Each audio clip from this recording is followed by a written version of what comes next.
Are you wondering how much B12 you should be supplementing with? Well, today we're going to talk about it in this video.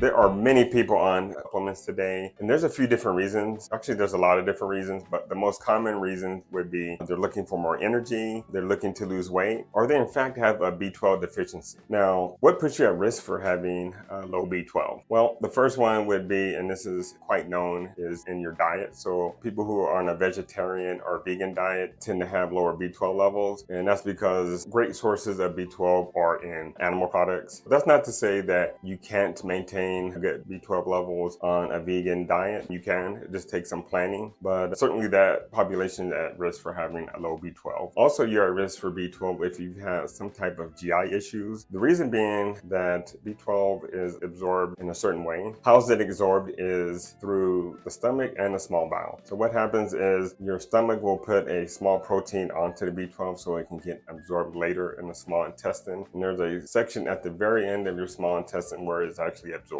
So if you've had issues with the stomach, including some type of surgery where they take out part of your stomach, or if you had a gastric bypass, those people are at risk for developing B12 deficiency. Or if you've had some type of surgery that took out part of the small bowel where it's absorbed, or if you have some inflammatory problem like Crohn's disease, you may have B12 deficiency. Another thing that will put you at risk is chronic anti-acid use. So the most common ones would be like Pepcid, Protonix, Prevacid, these agents that will lower the acid level of your stomach. Turns out that you need that acid to be able to put that protein onto the B12. So if you don't have enough acid there, you will not be able to do that effectively. And then metformin, a medication that we use for diabetes, I use it for anti-aging, we use it for weight loss. Turns out it will impact you being able to absorb B12 as well. So dosing, how do we figure out how much we need? Well, and part of that is what's really going inside. Part of the answer is what issues you might be having. So if it's simple as you're just not getting enough in the diet, 500 micrograms might be enough for most people. If you have some type of GI issue, then you're probably going to need more. Anywhere from 1,000 to 2,000 micrograms is average dose for people who are taking B12 supplementation, and that is orally. Some people do injection, and there's several reasons you would do injection over oral. Part of that reason would be we're not sure that we're absorbing it even at a high dose. 1 to 2,000 is usually going to overcome that. Even 5,000